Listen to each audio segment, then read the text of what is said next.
इसमें अपनी प्यास बुझा जाओ। तो साखी का जो भाव था कि जीवन जोवन, हमारा जीवन सपने की तरह है और जोवन भी सपने की तरह। सपना, वैसे सपना झूठा होता है। रात्रि में जब सपना आता है ना तो हमको ऐसा लगता है कि सत्य है, वो रात्रि का सपना है। और अभी दिन का कैसे लगता है कि बिल्कुल सत्य है, ये तो सपना नहीं है। पर देखो, रात्रि में अगर हम नोटों के बिंडल पे सो रहे हैं, खजाने पे सो रहे हैं, और अभी वर्तमान में हमारे कर्जा हो, हम कर्ज में डूबे हैं, तो क्या रात्रि के सपने का पैसा लाकर जागृत का कर्जा पटा सकते हैं? नहीं पटा सकते, नहीं। और चलो वो तो सपना का पैसा है, रात्रि में जो सपना आया वो सपने का खजाना है, सपने का पैसा है। पर अभी तो हमारे पास है मकान, गाड़ी, और आप सबके पास बैंक में बैलेंस थोड़ा तो हो गई। पर रात्रि के सपने में अगर आप कर्जे में हो, कर्जा हो जाए आपके, डूब गए कर्ज में, और अभी पक्का पता है कि हमारे पास पैसा है, ये तो अभी तो सपना नहीं है ना, कंफर्म कर लो, अभी तो सपना नहीं है। अभी तो घर भी दिख रहा, पत्नी भी दिख रही, बच्चे भी दिख रहे, सब कुछ दिख रहा है। और रात्रि में सपने में अगर कर्ज हो जाए तो क्या ये वर्तमान की संपत्ति ले जाकर रात्रि का कर्जा पटा सकते हैं? नहीं।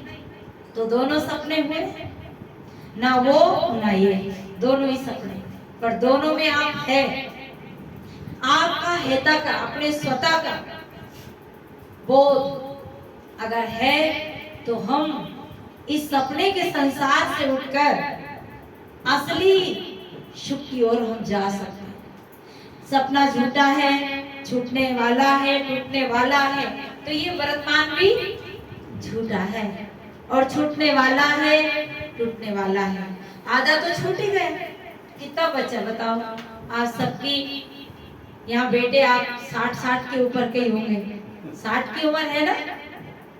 अब बताओ, इससे हमारा जीवन थोड़ा ही है।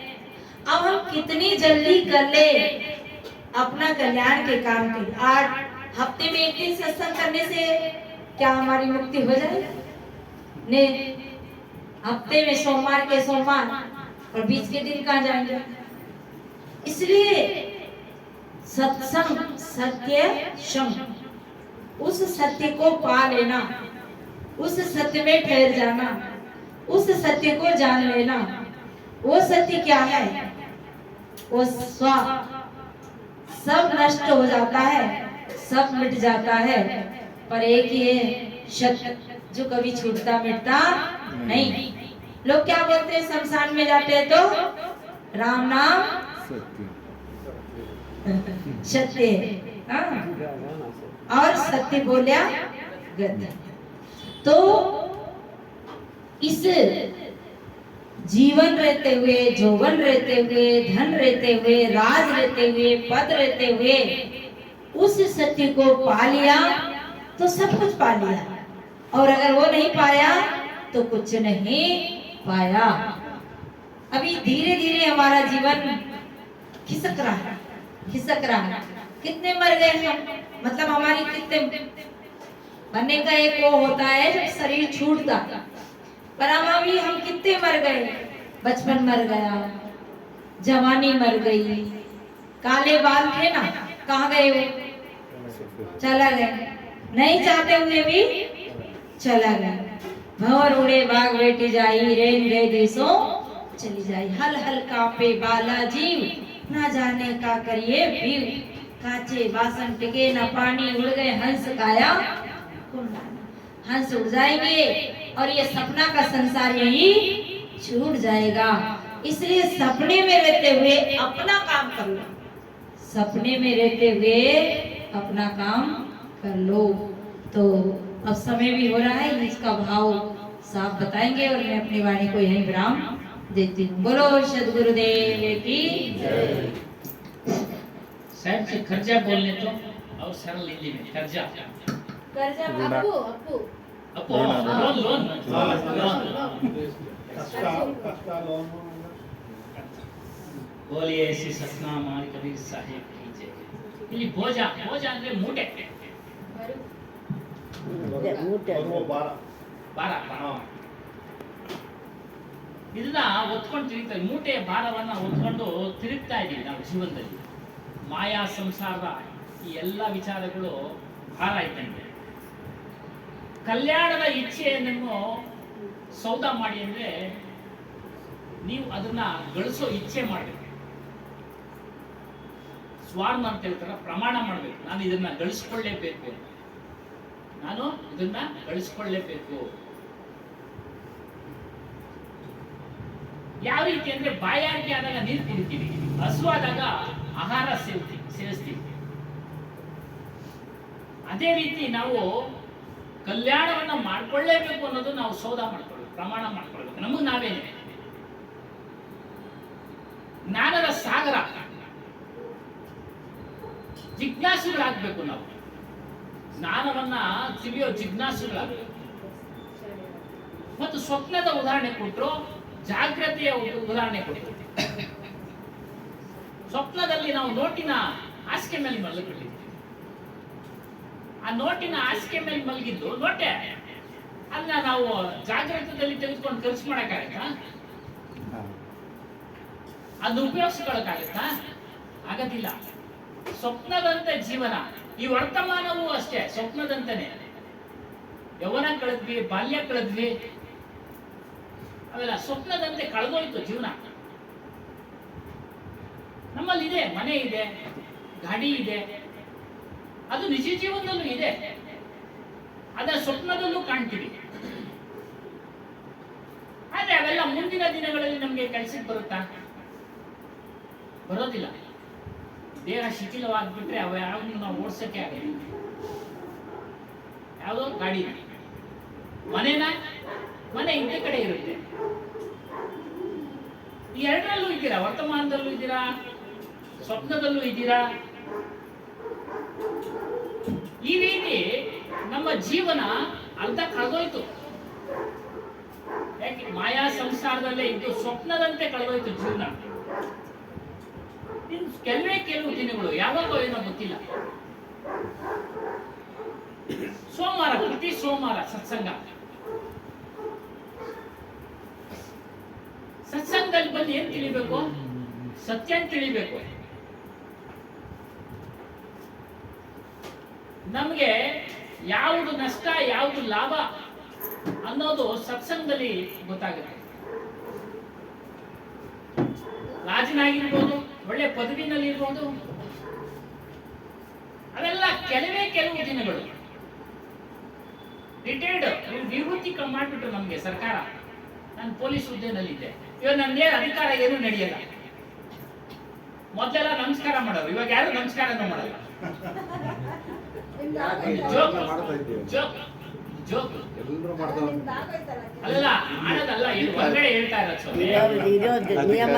ನಾವು ಸತ್ಸಂಗದಲ್ಲಿ ಎಲ್ಲರೂ ನಾವು ಸತ್ಸಂಗಿಗಳು ಅಂತೇಳಿ ನಾವು ಒಂದು ಖುಷಿ ವಿಶ್ವಾಸದಿಂದ ಮಾಡ್ತೀವಿ. ಅವಾಗ ಬೈದಿಂದ ಮಾಡೋರು, ಇವ್ ಮುಂದಕ್ಕೆ ನನಗೆ ಬೇಕಾಗ್ತದೆ ಬೈಕ್ ಮಾಡೋರಷ್ಟೇ. ಅದನ್ನೇ ಹೇಳಿ, ಬೈಕೆ ಅದನ್ನೇ ಹೇಳ್ತಾ ಇದ್ದಾರೆ. ನಾವು ಗೌರವ ಮಾಡ್ತೀವಿ. ಇಲ್ಲಿ ಗೌರವ. ಅದು ಬೇರೆ ಕ್ಷೇತ್ರ, ಇದು ಬೇರೆ ಕ್ಷೇತ್ರ ಅಲ್ವಾ? ಅದು ಬೇರೆ ಕ್ಷೇತ್ರ, ಇದು ಬೇರೆ ಕ್ಷೇತ್ರ.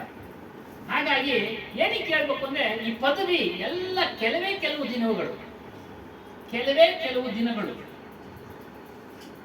ಶರೀರ ಮರಣ ಆಗ್ಬಿಡುತ್ತೆ. ಬಾಲ್ಯ, ಯೌವನ ಇವೆಲ್ಲವೂ ಕಳೆದೋಗುತ್ತೆ.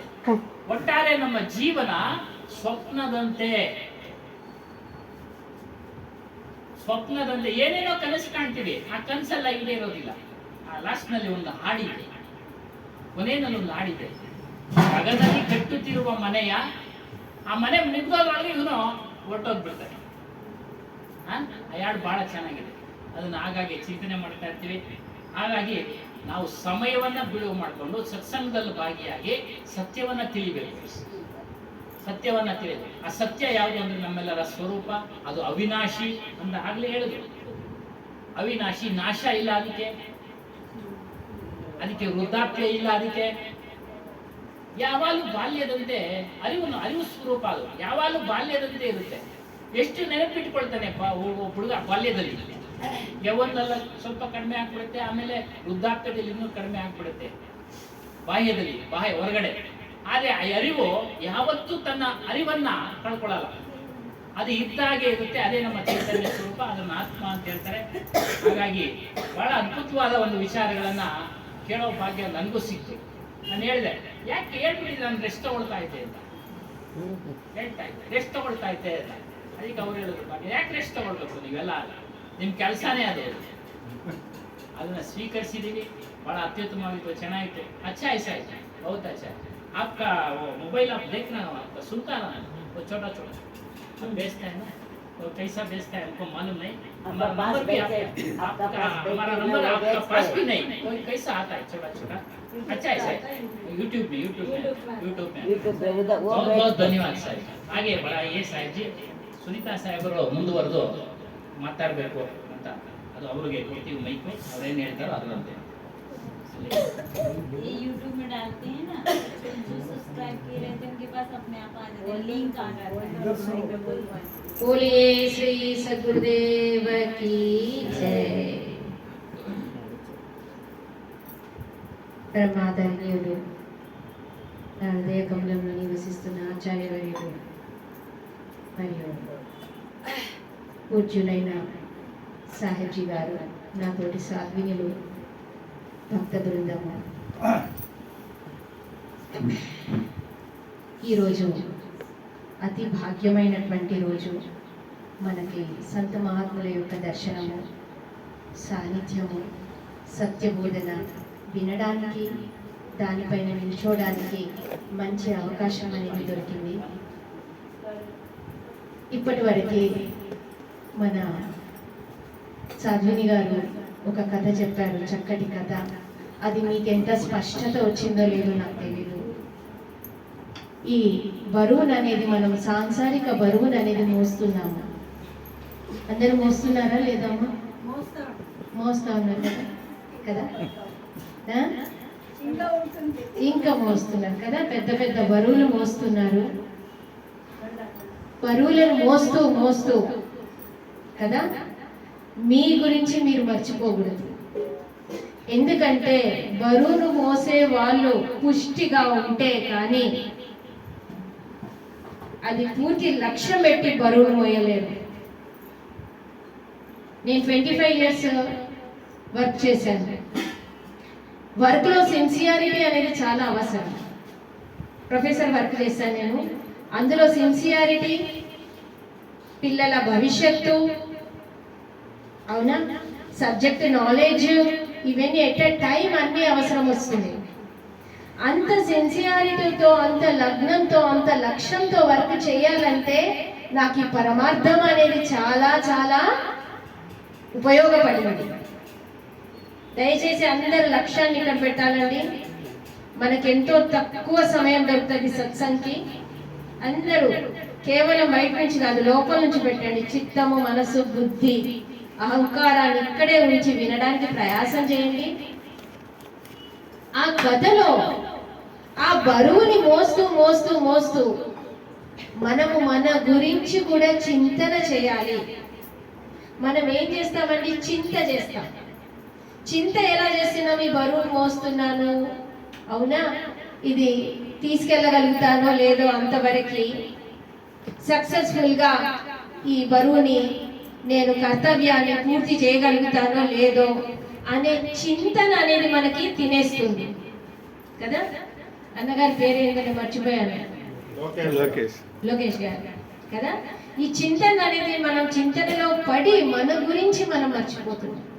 అయితే ఏమంటున్నారు ఆ కథలో? ఆ క్యామెల్ మోసుకుపోయేది అనేది మధ్యలో ఆహారాన్ని కూడా తీసుకుంటుంది అనమాట. ఒక క్యామెల్ ఇంకో క్యామెల్ ఏం చేస్తుంది? ఆహారం వద్దు, నేను నిశ్చంతంగా కూర్చుంటాను, బరువుని దించుతాను, ఆయన ఆహారాన్ని ఇస్తాను, అప్పుడు తింటాను నేను అని ఒక క్యామెల్ అంటుంది. ఇంకో క్యామెల్ ఏమంటుంది? కాదు, అంతవరకు పోయేది ఏం నమ్మకమో ఏం లేదో, అవునా, 2 పనులు కానీ అని ఇంకో క్యామెల్ అంటుంది. ఈ క్యామెల్ అనేది ఎవరు కాదండి, మనమే. ఈ బరువు అనేది మరొకటి ఏది కాదండి, మన బాధ్యతలే. సో బాధ్యతలను వదిలి పరిగెత్తేది అవసరం లేదు. కదా. ఏం చేయాలండి? బాధ్యతలను నిర్వర్తిస్తూ, ఆ బాధ్యతలను కూడా ఎట్లా నిర్వర్తించాలి? పర్ఫెక్ట్ గా, సిన్సియర్ గా, ఎక్కడ ఏ కమి లేకుండా. పుత్రుడు ఉన్నాడు, పుత్రుడి లైఫ్ ఏ విధంగా వెళ్తుంది, ఎట్లా వాడికి ఒక దిశను అనేది చూపించాలి, అది పర్ఫెక్ట్ గా చూపించండి. ఒక్కసారి పరమార్థం అనే బాణం మనకి ఏంటి అని రుచి తెలిసిందంటే అక్కడ మనం అన్ని పనులు కరెక్ట్ గా చేస్తామండి. ఎక్కడ కొరత అనేది ఉంచాం. మన గురించి మనం కూడా తెలుసుకుంటాము, మన దారిలో కూడా అటు ఇటు కానట్టుగా మనము చూసుకుంటుంటాం లోపల. తర్వాత మన బాధ్యతలను కూడా పరిపూర్ణంగా చేస్తాం. చెయ్యాలా వద్దా? చెయ్యాలి కదా. అందుకారణంగా సమయంతో మన గురించి మనం ఆలోచించాలి. అది సమయ స్ఫూర్తితో తింటూ ఉంది. తినడం అంటే ఇక్కడ జ్ఞానం అనే ఆహారాన్ని తీసుకోవడం. జ్ఞానము, భక్తి అనే వరాన్ని పొందడం. ఈ జ్ఞానము, భక్తి, విచారము, వివేకం అనేది సత్సంగులో మనకు తెలుస్తుంది. ఇక్కడికి వచ్చి కేవలం వినడం కాదు, ఒక్కొక్కటి నిర్వహణ కూడా చేయాలి. బందే కరిలే ఆప్ నివేరా, आप जियत लघु आप ठौर करी, कहा घर तेरा, यही अवसर नहीं चेत ओ प्राणी, अंत कोई नहीं तेरा. है ना? ये बात मत करो बेटा. अंत कोई नहीं तेरा. బందే అంటే కబీర్ సాహెబ్ చెప్తున్నాడు, ఇదే బంధనాలలో ఇరుక్కున్నటువంటి, బందీ అయినటువంటి అమాయక జీవి, నువ్వు బంధనాల నుంచి బయటికి రా. నీ నిర్వహణ నువ్వు చేసుకో. నువ్వు బ్రతికున్నప్పుడే నీ నిర్వహణ అనేది చేసుకో. చనిపోయిన తర్వాత నీ ఇల్లు లేదు, ఏ ఇల్లు లేదు, బయట ఇల్లు లేదు, ఈ ఘటం అనే ఇల్లు కూడా లేదు. ఇది మనందరికీ తెలుసు. తెలిసిన విషయమే. అమ్మ మళ్ళీ ఎందుకు చెప్తున్నారు అని అనుకోవచ్చు, కానీ తెలుసు. కానీ మనం దాన్ని రియలైజ్ కామన్నమాట. వ్యవహారంలో దాన్ని మనము రియలైజ్ చేసుకోలేము. ఒక రాజు ఉండేది. ఆ రాజ్యంలో ఎట్లుందంటే కేవలం 5 సంవత్సరాలు మాత్రమే రాజు ఉండాలి. 5 సంవత్సరాల తర్వాత ఆయనకి రిటైర్మెంట్ అన్నమాట. రిటైర్మెంట్ అంటే ఆ రాజ్యాన్ని వదిలి ఆయన అడవిలోకి వెళ్ళిపోవాలి. ఏమండి, వింటున్నారా? 5 సంవత్సరాల తర్వాత ఏం చేయాలి? రాజ్యాన్ని వదిలి వెళ్ళిపోవాలి. అయితే ఇట్లా ఎంతో మంది రాజులు ఆ రాజ్యాన్ని పరిపాలిస్తున్నారు, వెళ్తూ ఉన్నారు. కానీ ఒక రాజుకి 4 ఏళ్ల వరకు పరిపాలించాడు. కానీ 5వ సంవత్సరం లోపల నుంచి దిగులు పట్టుకుంది. మీకు దిగులు పట్టుకుంటుందా ఎప్పుడైనా? పిల్లలు మీ మాట వినకపోతే, లేదా ఏదైనా ఒక వ్యాధి మనకు వచ్చేసింది, షుగర్ వచ్చిందో, బీపీ వచ్చిందో, కొంచెం ఏదో దిగులు అనేది అవుతుందా? కాదా? అవుతుందా? అప్పుడప్పుడు అవ్వాలి. ఆ దిగులు అవ్వాలి. ఆ దిగులుకి నిర్వహణ కూడా చూసుకోవాలి. వస్తుంది, యమధర్మరాజు నా దారిలో ఉన్నాడు అనే దిగులు మనం పుట్టాలి. మృత్యు వస్తుంది, సమీపంలో ఉంది అనే దిగులు అనేది మనకు కాదు. అయితే ఆ రాజు కూడా దిగులు పట్టుకుంది అనమాట. రాజుకు దిగులు పట్టుకొని విచారణలో కూర్చొని సంత మహాత్ముల సాన్నిధ్యం అనేది ఉండే ఆయనకి. ఒక మహాత్ముడు వచ్చినప్పుడు ఆయనని ప్రశ్నించాడు కదా. మనకు ఉంటే సంశయాలు అనేది లోపల ఉంటే మహాత్ముల ద్వారా సంశయాలను ఖండనం చేయాలి.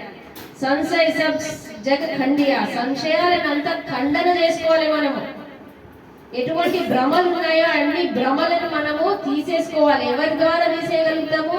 సంత మహాపురుషుల ద్వారానే భ్రమల నుంచి మనం బయట పడగలుగుతాము. అయితే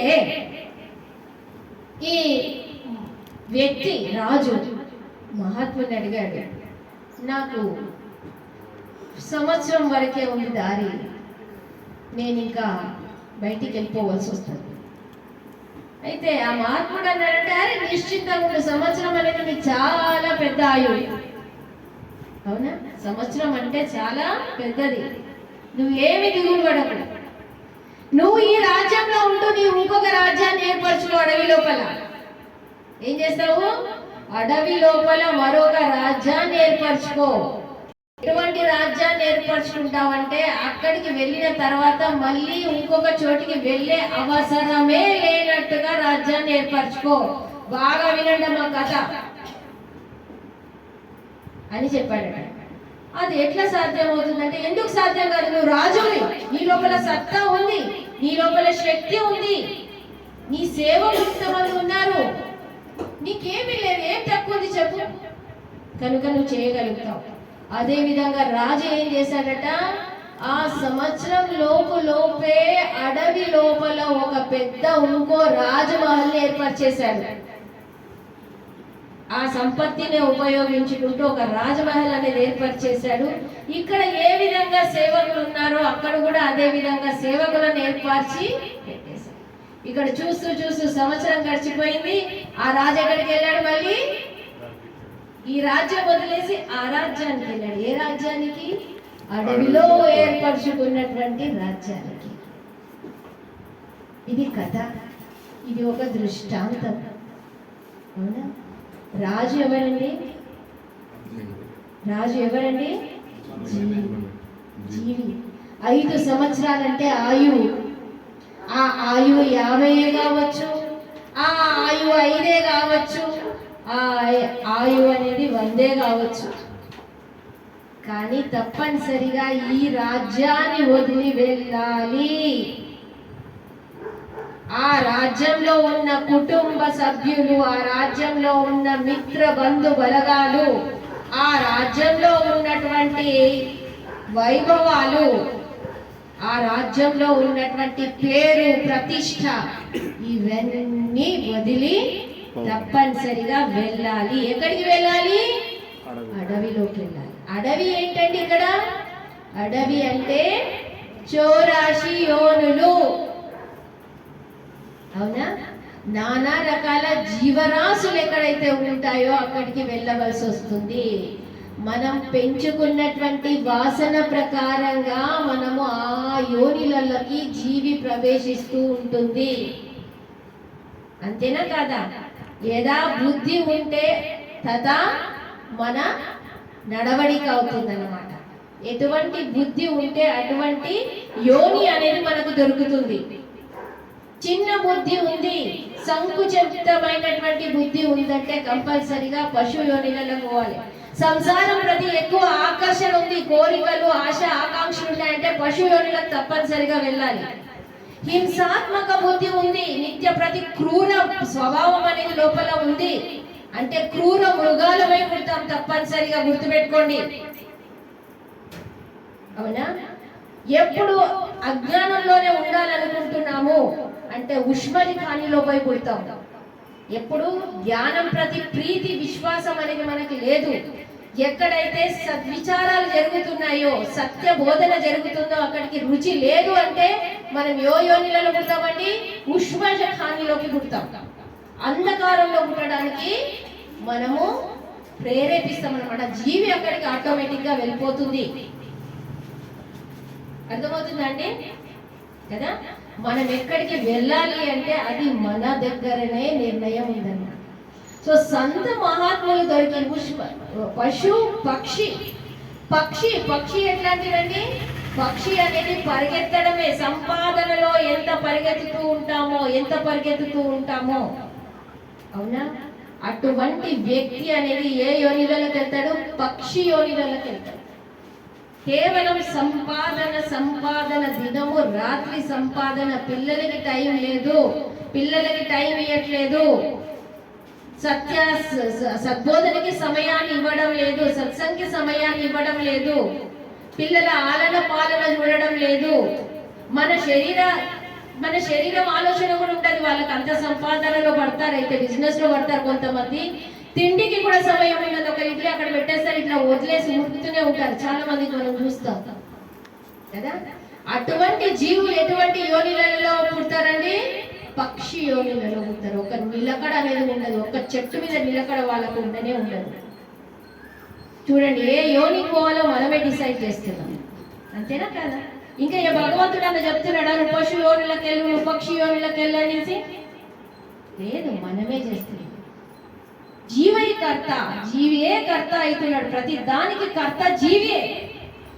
మనము అబద్ధము, మనము భ్రమ పుట్టుకుంది. ఎవరో మనం చేస్తారు, ఎవరో మనం పంపిస్తారు, ఎవరో సుఖాన్ని ఇస్తారు, ఎవరో దుఃఖాన్ని ఇస్తారు. అవునా? తిండి పెడుతున్నారంటే ఎవరో ఇస్తారు. ఎవరి కనికరం ద్వారా ఏది జరగదని మనం చేసుకున్నటువంటిదే మనకు దొరుకుతుంది. वही तुमको मिल रहा है जो कि पहले से किया है, उसी का फल सामने है, शुभ अशुभ जैसे किया है। बीज अनुचित कर्म के यदि भो चुके हो अब न भोना, उठो मानव आंखें खोलो సో చుకే హో. ఇప్పటి వరకు పడుకున్నామండి, అజ్ఞానంలో పడుకున్నాం, అంధకారంలో పడుకున్నాం. కానీ ఇప్పుడు పడుకునే సమయం అనేది కాదు. మనిషి జన్మ అనేది దొరికింది. మనిషి జన్మని సార్థకత మనం చేసుకోవాలి. ఈ జన్మలో ఉంటూనే ఏం చేసుకోవాలండి? ఇంకో రాజ్యాన్ని ఏర్పరచుకోవాలి. ఎటువంటి రాజ్యాన్ని ఏర్పరచుకోవాలి? ఎక్కడనైతే కపటం లేదు, ఎక్కడ కలేశం లేదు, ఎవ్వరి ప్రతి ద్వేష భావన లేదు, అందరి ప్రతి ప్రేమ భావన. అవునా? ఎక్కడ పడితే అక్కడ గ్రీనరీ ఉంది. గ్రీనరీ అంటే ఏంటిది? మనసులో శాంతి, మనసులో శాంతి. ఇవన్నీ ఎక్కడైతే ఉన్నాయో అది మన కొత్త రాజ్యం కదా. ఆ రాజ్యంలో అనేది ఎట్లాంటిది? దాన్ని స్థితి అంటారు, స్వరూప స్థితి అంటారు. ఎవరితోనూ ఏది భిన్న భావాలు లేదన్నమాట. కొడుకు, కోడలు, అక్క, చెల్లి, అమ్మ, తమ్ముడు, ఇవన్నీ విరోధ భావాలు మనకు అనాది కాలం నుంచి క్యారీ ఫార్వర్డ్ అయి వస్తూనే ఉన్నాయి. ఇంకా ఇప్పుడు కూడా అదే ప్రొసీడ్ అయితే ఎక్కడ శాంతి? ఆత్మకి వద్దు. అన్ని ఫుల్ స్టాప్ పెట్టండి, హాయిగా భజన చేయండి, హాయిగా భజన చేయండి. చూడండి ఈ సాధ్విని మహిళలంతా ఎంత చక్కగా అన్ని వదిలేశారు, హాయిగా భజన చేస్తున్నారు. ఓ తో గలి గలి హరి గుణ గానే లగి, महलों में पली बन के जोगन चली, మీరా రాణి దీవాని కహానే లగి కదా. ఇంత భక్తిలో ప్రేమ ఉందండి, భక్తిలో మగనైపోవాలి. ఆ భక్తి గురించి నానా రకాల పాపాలను కడిగేది భక్తి. సో మనం ఈ జన్మలో ఉంటూ, ఈ స్థితిలో ఉంటూ, ఈ మనిషి జన్మలో ఉంటూ ఏం ఏర్పరచుకోవాలి? ముక్తి స్థితి ఏంటి అనే రుచి చూసుకోవాలి. ఆ ఇంటిని ఎట్లా పెంచాలి చూసుకోవాలి, ఆ ఇంటిని ఎట్లా కట్టాలి చూసుకోవాలి. మనం రాజులం, మన స్వతంత్రులం. ఇప్పుడు మన దగ్గర పూర్తి శక్తి, సమర్థత అనేది మన లోపల ఉందా లేదా చెప్పండి? శక్తివంతులేనా కాదా? మీరు మనకి మనం బలహీనులం అనుకుంటాం. బలహీనులం. అంత చేస్తాము అమ్మ, ఇంత చేస్తాము, చేస్తాము. చేయలేమా? చేస్తామా లేదా చెప్పండి? అంత శక్తి మన దగ్గర ఉంది. ఈరోజు అంతా ఎంతో చేస్తున్నారు జనాలు. తమ శక్తిని ఎక్కడెక్కడో ఉపయోగిస్తున్నారు. పరమార్థంలో మనం ఉపయోగించి మన సమయాన్ని, మన జన్మని సార్థకతం చేసుకోవాలి. మన తల్లిదండ్రుల పేరుని నిలబెట్టుకోవాలి, మన గురువుల పేరుని నిలబెట్టుకోవాలి, మన సిద్ధాంతం రక్షణ చేసుకోవాలి, మనకి మనము రక్షణ చేసుకోవాలి. భ్రమ నుంచి, కల్పన నుంచి బయటపడాలి. బోలియే శ్రీ సద్గురుదేవకి జై. ఇప్పుడు మన మధ్యలో సాహిబ్జీ గారు ఉన్నారు. సాహిబ్జీ గారు ద్వారా కొంచెం సత్సంగం వినడానికి అవకాశం అనేది దొరుకుతుంది.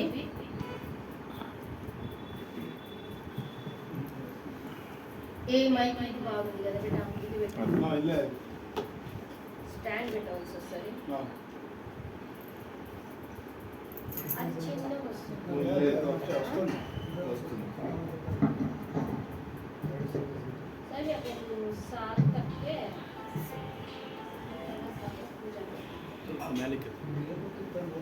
हम नहीं बोलेंगे, आप बोलिए अपने समय के अनुसार. हम कैसा बोल सकते हैं? आपको समय नहीं दे सकते. पूरा आपका ही समय सर.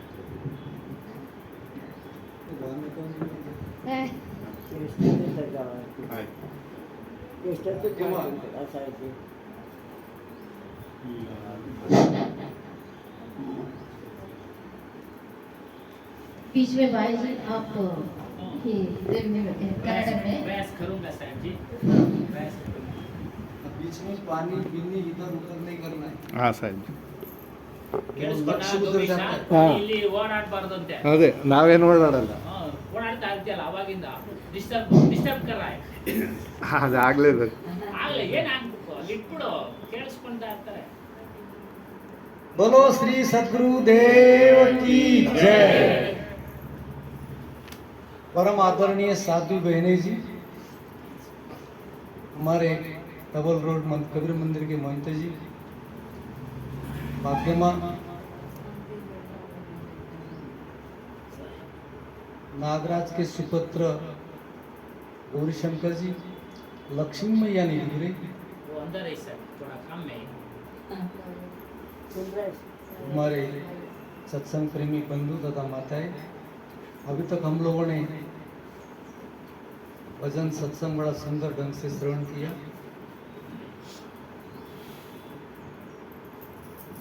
भाग्यमां ने एक साखी बोली थी, क्या बोली थी भाग्यमां?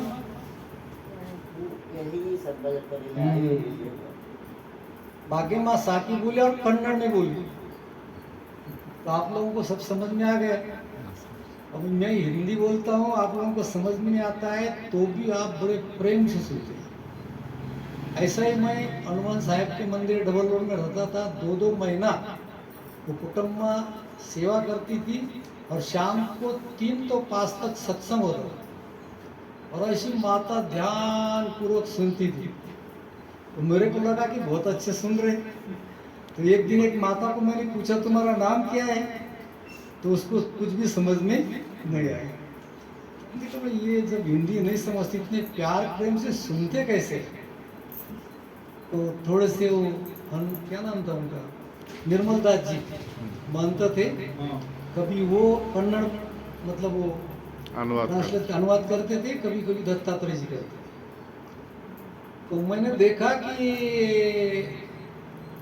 नहीं समझते हुए भी बड़े ध्यान से बैठ करके सुनते। तो ये श्रवण भक्ति और सुनने का श्रद्धा पूर्वक, समर्पण पूर्वक भाव, जिससे महात्माओं का, परमात्मा का, ईश्वर का दर्शन के लिए जाते हैं मंदिर में, वो परमात्मा कुछ नहीं बोलता है तो भी मानने वाले को शांति मिलती है। तो मैं भगवान का दर्शन किया, मेरे को क्या मिली? शांति। वो बोला भी नहीं, पूछा भी नहीं, कुछ भी नहीं। वो शांति क्यों मिली? शांति इसलिए मिली कि संसार खोपड़ी से निकाल दिया था और शांति से वो बैठ गया था। जिस समय आप संसार को अपनी खोपड़ी से निकाल देंगे उस समय अपने आप शांति मिल जाएंगी। मराठी में लिखा है, देवाचिया द्वारी उभा क्षण भरी तेने मुक्तिचारी साधले। कहने का मतलब है कि परमात्मा के दरवाजे पर आप क्षण भर भी खड़े हो जाएंगे तो आपको चारों मुक्ति का फल या चारों मुक्ति प्राप्त हो जाएगी। तो आप इस सत्संग में शांति से श्रवण कर रहे हैं। माता जी ने साखी बोली थी, क्या साखी थी? यही सम्मल कर ले आगे विषयी वाट, स्वर्ग विसाहन सब चले जा दुनिया न हाट। सदगुरु कबीर साहब बीजक में लिख रहे, ध्यान देना, कबीर साहब का एकमात्र बीजक ग्रंथ है, उसके अलावा कोई ग्रंथ नहीं है। यदि लिखे हैं तो बाद में हम लोगों ने लिखे। कबीर साहब ने ग्रंथ लिखा नहीं। वो साखी भी है ना, मसी कागज छोड़नी, कलम गए नहीं हाथ, और 4 युगों का महात्म कबीर मुखई जनाई। कबीर साहब बोलते थे, गाते थे और उनके शिष्य लिखते थे। कई लोग मूढ़ अज्ञानी अविवेकी ना समझ बिना बुद्धि के कबीर साहब को अनपढ़ बोलते हैं। क्या बोलते हैं? अनपढ़ बोलते। अनपढ़ का मतलब समझते होंगे, जो पढ़ा लिखा नहीं है। और उन अनपढ़ कबीर साहब पर आज लोग पीएचडी कर रहे हैं। क्या कर रहे हैं? पीएचडी कर रहे हैं। कबीर साहब को ऐसी कोई बात का पता ना हो कि जिसने बताया नहीं हो। दूसरी बात और सुन लीजिए, जितने दुनिया में, हिंदुस्तान में नहीं, जितने दुनिया में धर्म, पंथ, मजहब, पोथी, पुस्तक, कुरान, पुराण, बाइबिल, सभी ग्रंथों की कमियों का, भ्रम का, पाखंड का सुपड़ा साफ कबीर साहब ने किया है। लेकिन कोई मायकाला ऐसा नहीं है कि कबीर साहब की एक भी बात को काटता हो। क्यों? क्योंकि सभी लोगों ने, जितने भी धर्म पंथ है, सभी ने जो भी सिद्धांत रखे, पुस्तक रखे, देवी देवता लोक लोकांतर, ये कल्पना करके लिखा है। इसलिए कभी सब लिखा है, बैठा पंडित बड़े पुराण और बिन देखेगा वहां स्वर्ग है, वहां पर जन्नत है, वहां पर वैकुंठ है। तो कबीर साहब ने ऐसे लोक लोकांतर का पूरा सुपड़ा। एक तो संसार में ऐसे ही जीव भटक रहा है, बाल में, बच्चे में, नौकरी में, धंधे में, बिजनेस में, व्यापार में, छल में, कपट में, आदत में, व्यसन में, छल में, कपट में, ऐसे ही भटक रहा है। और फिर जहाँ कल्याण के लिए गया वहां भी भटका दिया। तो कोई बोलता पूर्व है, कोई बोलता पश्चिम है, कोई बोलता ऊपर है, कोई बोलते नीचे है। फिर साहब बोलते पूरब दिशा हरिओ वाचा, पश्चिम अल्लाह मुकामा। हिंदू कहाँ बोलते हैं? हिंदू कहाँ बोलते हैं? पूरब। और मुसलमान पश्चिम। पूरब दिशा हरि को बासा, पश्चिम अल्लाह मुकामा। दिल, कबीर साहब क्या बोलते? दिल में खोजो, दिल माही खोजो, ये करीमा।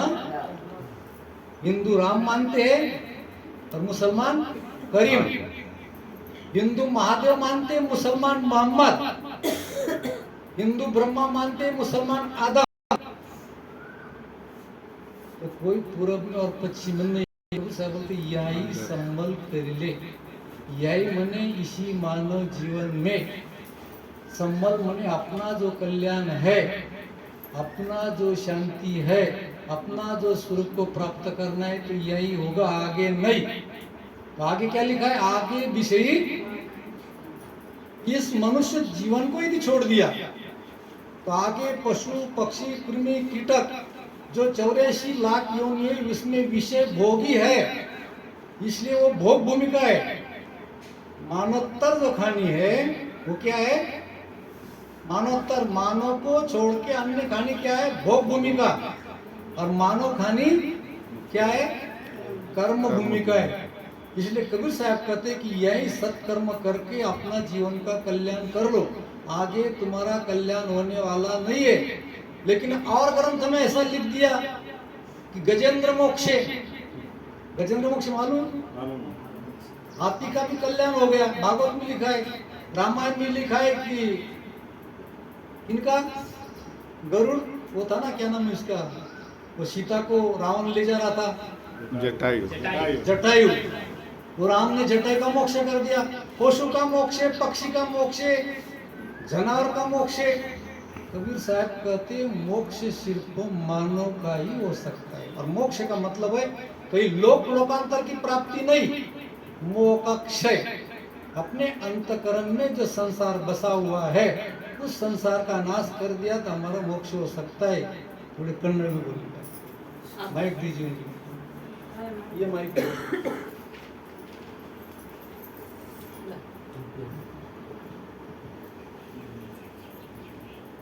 ಅಂತ ಶ್ರೀ ಚಂದ್ರ ಸಾಹೇಬರು ಸತ್ಸಂಗ ಹೇಳೋದಕ್ಕಿಂತ ಮುಂಚೆ ನಮ್ಮ ಗುರುಮಾತಾಜಿನ ನೆನಪು ಮಾಡಿಕೊಂಡು ಶ್ರೀಮತಿ ಪುಟ್ಟಮ್ಮ ಅಲ್ಲಿ 2 ತಿಂಗಳ ಕಾಲ ಇದ್ದು ಅಂತ ಹೇಳ್ತಾ ಇದ್ದರು. ನಮಗೆ ಗೊತ್ತಿಲ್ಲ ಯಾವಾಗಿದ್ರು ಏನೋ ಅಂತ. ಒಟ್ಟಿಗೆ ಅಲ್ಲಿ ಪ್ರತಿದಿನ ಸತ್ಸಂಗ ಒಂದು 5 ರಿಂದ 7 ಗಂಟೆವರೆಗೂ. ಅದನ್ನು ಕನ್ನಡಕ್ಕೆ ದತ್ತಣ್ಣ ಅವರು, ನಿರ್ಮಲ್ ಸಾಹೇಬರು ಭಾಷಾಂತರ ಮಾಡ್ತಾ ಇದ್ರು. ಅಲ್ಲಿ ಒಬ್ರು ಹೆಂಗಸು ಬಹಳ ಶ್ರದ್ಧೆಯಿಂದ ಕೇಳ್ತಾ ಇದ್ರು. ಒಂದಿನ ಕೇಳ್ಬಿಟ್ರಂತೆ, ಇದು ಹಿಂದಿ ಅರ್ಥ ಆಗತ್ತಾ? ಇಲ್ಲ ಇಲ್ಲ. ಆದ್ರೂ ಸಹ ಅವರು ಶ್ರದ್ಧೆಯಿಂದ ಸಮರ್ಪಣಾ ಪೂರ್ವಕವಾಗಿ ಸತ್ಸಂಗವನ್ನ ಆಲಿಸ್ತಾ ಇದ್ರು. ಯಾಕೆ ಅವರು ಸತ್ಸಂಗ ಆಲಿಸ್ತಾ ಇದ್ರು ತಿಳಿದೇ ಇದ್ರು ಸಹ ಅವರು ತಮ್ಮ ಮನಸ್ಸಿನಿಂದ ಒಳಗೆ ತನ್ನ ಏನೇನು ವಿಚಾರಗಳಿತ್ತು ಆ ವಿಚಾರಗಳನ್ನ ಹೊರಗೆ ಇಟ್ಟು, ಮನಸ್ಸಿಂದ ಹೊರಗೆ ಇಟ್ಟು ಇಲ್ಲಿಟ್ಟಿದ್ರು ಮನಸ್ಸನ್ನ, ಅಲ್ಲಿ ಶಾಂತಿ ಸಿಗ್ತಾ ಇತ್ತು ಅವ್ರಿಗೆ. ಏನು ತಿಳಿದೇ ಇಲ್ದಿದ್ರು ಸಹ ಗುರುಗಳ ಮುಂದೆ ಸತ್ಸಂಗ ಕೇಳ್ತಾ ಇದ್ರೆ ನೋಡಿ ಮನಸ್ಸಿಗೆ ಶಾಂತಿ ಸಿಗ್ತಿದೆ. ಉದಾಹರಣೆ ಕೊಟ್ರು. ಮಂದಿರ ದೇವಸ್ಥಾನಗಳಲ್ಲಿ ನಾವು ದರ್ಶನಕ್ಕೆ ಹೋಗ್ತೀವಿ. ಆ ಪರಮಾತ್ಮನು, ಅಲ್ಲಿರೋ ಪರಮಾತ್ಮ ಹೇಳ್ತಾರ, ದೇವಿ ದೇವತಾದಿಗಳು ನಮ್ಮ ಜೊತೆ ಮಾತಾಡೋದಿಲ್ಲ. ಆ ದರ್ಶನ ಮಾಡಿದ್ರೆ ಕೆಲವರಿಗೆ ಶಾಂತಿ ಸಿಗುತ್ತೆ, ಕೆಲವರಿಗೆ ಶಾಂತಿ ಸಿಗುತ್ತೆ. ಯಾಕೆ ಹೇಳಿ ಶಾಂತಿ ಸಿಗುತ್ತೆ ಅಂದ್ರೆ, ಮನೆ ವಿಚಾರಗಳನ್ನೆಲ್ಲ ತಮ್ಮ ಮೈಂಡ್ನಿಂದ ಆಚೆಗೆ ಹಾಕಿರ್ತಾರೆ. ತಮ್ಮ ಮೈಂಡಿನಿಂದ ಮನೆ ವಿಚಾರಗಳನ್ನೆಲ್ಲ ಆಚೆಗೆ ಹಾಕಿರ್ತಾರೆ. ಆಗ ಅದರಿಂದ ಅವ್ರಿಗೆ ಶಾಂತಿ ಸಿಗುತ್ತೆ ಅನ್ನೋ ಒಂದು ವಿಚಾರ ಹೇಳಿದ್ರು. ಮತ್ತು ಸದ್ಗುರು ಕಬೀರ್ ಸಾಹೇಬರು ಅವ್ರ ಬೀಜಕ್ ಗ್ರಂಥ ಬಹಳ ಶ್ರೇಷ್ಠವಾದ ಗ್ರಂಥ. ಅವ್ರಿಗೆ ಓದಕ್ ಬರ್ಲಿಲ್ಲ, ಬರೆಯಕ್ ಬರ್ತಾ ಇಲ್ಲ. ಅವ್ರೇನೋ ಶಿಷ್ಯಂದಿರೆಲ್ಲ ಬರೆದ್ರು ಅಂತ ಹೇಳಿದ್ರು. ಮತ್ತೆ ಹಿಂದೂಸ್ತಾನದಲ್ಲಿ, ನಮ್ಮ ದೇಶ ಹಿಂದೂಸ್ತಾನ, ಅನೇಕ ಧರ್ಮ ಗ್ರಂಥಗಳಿದಾವೆ. ಕುರಾನ್ ಇದೆ, ಭಗವದ್ಗೀತೆ ಇದೆ, ಭಾಗವತ ಇದೆ, ವಿಚಾರ ಸಾಗರ ಇದೆ, ಬೈಬಲ್ ಇದೆ, ವೇದಗಳಿದಾವೆ, 4 ವೇದಗಳು, ಯಜುರ್ವೇದ, ಅಥರ್ಣ ವೇದ, ಸಾಮವೇದ ಇತ್ಯಾದಿ. ಅದರಲ್ಲಿ ತಿಳಿಸಿರ್ತಕ್ಕಂಥ ಎಲ್ಲಾ ಸಿದ್ಧಾಂತಗಳು ಭ್ರಮೆಗಳಿಂದ ಕೂಡಿದೆ. ಭ್ರಮೆಗಳು, ಸ್ವರ್ಗ ಇದೆ, ವೈಕುಂಠ ಇದೆ ಇತ್ಯಾದಿ ಅವುಗಳಲ್ಲಿ ತುಂಬಿದೆ. ಒಟ್ಟಾರೆ ಕಪಟ, ಮೋಸ ಅವುಗಳನ್ನು ಸೇರಿಸಿದ್ದಾರೆ. ಹೇಗೆ? ಆಗ್ಲೇ ಹೇಳಿದ್ರು ವಾಕ್ಯ, ಸ್ವರ್ಗಕ್ಕೆ ಹೋಗಿ ವಾಪಸ್ ಬಂದಿರೋರು ಯಾರನ್ನ ಇದ್ದಾರ? ಇಲ್ಲ, ಯಾರು ಹೇಳಿಲ್ಲ ನಮಗೆ ಸ್ವರ್ಗ ಐತೆ, ವೈಕುಂಠ ಐತೆ ಅಂತೇಳಿ ಗ್ರಂಥಗಳಲ್ಲಿ ಸೇರಿಸಿದ್ದಾರೆ. ಮತ್ತು ಕಲ್ಯಾಣದ ಮಾರ್ಗ ಈಸ್ಟ್ ವೆಸ್ಟ್ ಹೇಳಿದ್ರು, ಪೂರ್ವ ಪಶ್ಚಿಮ. ಪೂರ್ವನೆಲ್ಲ ಯಾರು ಇಷ್ಟಪಡ್ತಾರೆ? ಹಿಂದೂಗಳು ಇಷ್ಟಪಡ್ತಾರೆ. ಪಶ್ಚಿಮನ ಯಾರು ಇಷ್ಟಪಡ್ತಾರೆ? ಮುಸಲ್ಮಾನರು ಇಷ್ಟಪಡ್ತಾರೆ. ಹಿಂದೂ ರಾಮನನ್ನ ಭಜಿಸಿದ್ರೆ ಮುಸ್ಲಿಂ ರಹೀಂ. ಹೀಗೆ ಒಂದೊಂದು ದೇವರನ್ನ ಹಿಂದೂ ಭಜಿಸಿದ್ರೆ ಅವರೊಂದೊಂದು ರೀತಿ, ಆದಮ್, ಖುದಾ, ಅಲ್ಲ ಇತ್ಯಾದಿ.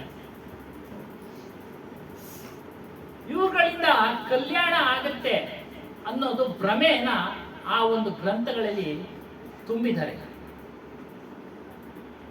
ಕಬೀರ್ ಸಾಹೇಬ್ರು ಹೇಳೋದು ಏನಂದ್ರೆ, ಯಾರು ನಿನ್ನ ಕಲ್ಯಾಣ ನೀನು ಮಾಡ್ಲಿಕ್ಕೆ ಆಗೋದಿಲ್ಲ, ನಿನ್ನ ಕಲ್ಯಾಣ ನಿನಗೆ ಒಳ್ಳೇದು ಮಾಡ್ಲಿಕ್ಕೆ ಆಗೋದಿಲ್ಲ,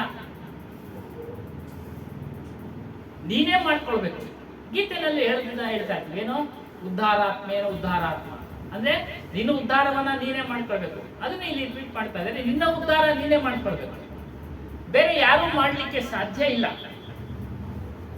ಅದು ಎಲ್ಲಿ ಸಾಧ್ಯ ನಿನ್ನ ಉದ್ಧಾರ ನೀನು ಮಾಡ್ಕೊಳ್ಳಕ್ಕೆ ಅಂತಂದ್ರೆ ಮನುಷ್ಯ ಜನ್ಮದಲ್ಲಿ ಮಾತ್ರ ಸಾಧ್ಯ. ಇದು ಕರ್ಮಭೂಮಿ. ಕರ್ಮ ಅಂದ್ರೆ ಕೆಲಸ. ನೀನು ಕೆಲಸ ಮಾಡಿದ್ರೆ ಸ್ವತಂತ್ರನು, ನೀನು ಇಂಡಿಪೆಂಡೆಂಟ್. ನೀನು ಯಾವ ರೀತಿ ಕರ್ಮವನ್ನ ಮಾಡ್ತೀಯೋ ಆ ರೀತಿ ನೀನು ಜನನವನ್ನ ಪಡೆಯುತ್ತೆ ಅಂತೇಳಿ ಸುನೀತಾ ಸಾಹೇಬ್ಜಿ ಹೇಳಿದ್ರು. ಅದು ತೆಲುಗಿನಲ್ಲಿ ಹೇಳಿದ್ರು. ಅದನ್ನ ಮುಂದೆ ಒಂದು ಅವಕಾಶ ಕೊಡೋಣ ಚಿನ್ನಮ್ಮ ಅವ್ರಿಗೆ, ಅದನ್ನ ನೆನಪಿಟ್ಕೊಳ್ಬೇಕು, ನೀವು ಹೇಳ್ಬೇಕು ನಮಗೆ ತೆಲುಗಿನಲ್ಲಿ ಹೇಳಿದ್ರು. ಯಾಕಂದ್ರೆ ಅವಕಾಶ ಕೊಡೋಣ ಅವ್ರಿಗೂ. ಹಾಗಾಗಿ ಇದು ಅವೆಲ್ಲ ಭೋಗ ಭೂಮಿಕೆಗಳು, ಪಶು ಜೀವನ.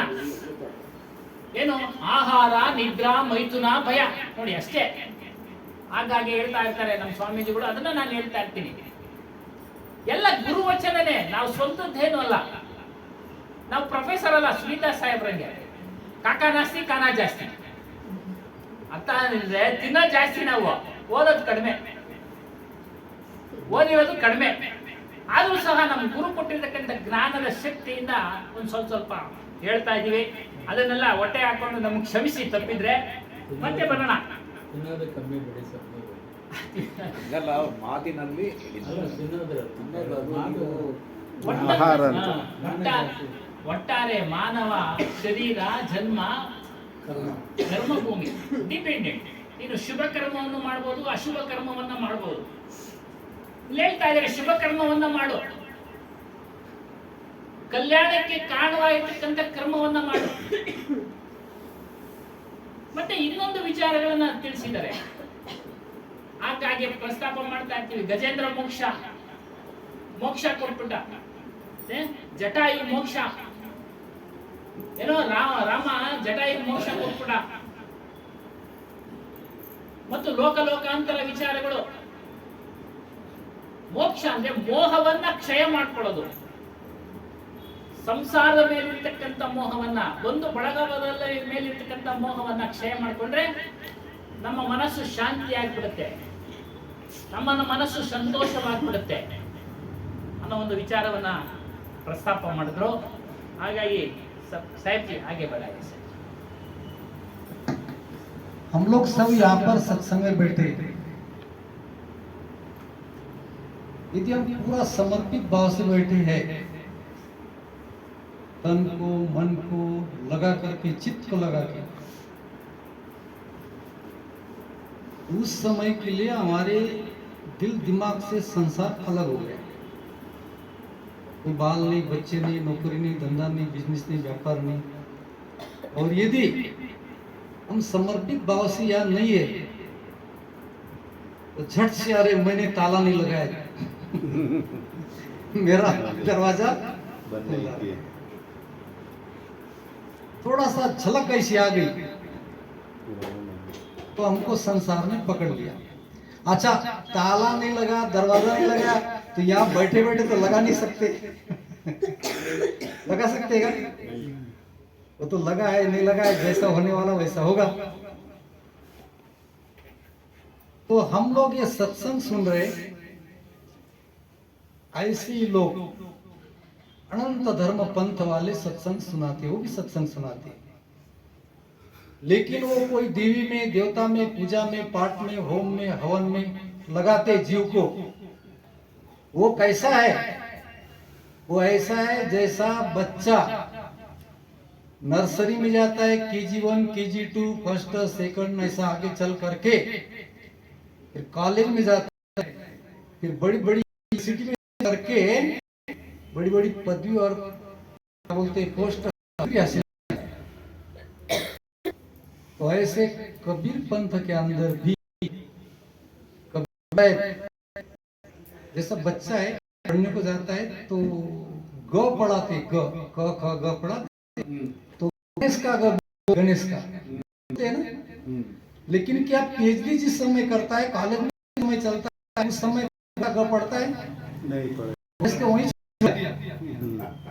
थोड़ा ध्यान देना है, इसको वहीं छोड़ दिया और गणेश को लटका के लाए हो।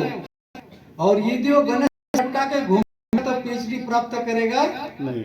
तो ये पूजा पाठ, मूर्ति, होम, हवन, ये गणेश का गए शुरुआत में बोलती बेटा ऐसा पूजा कर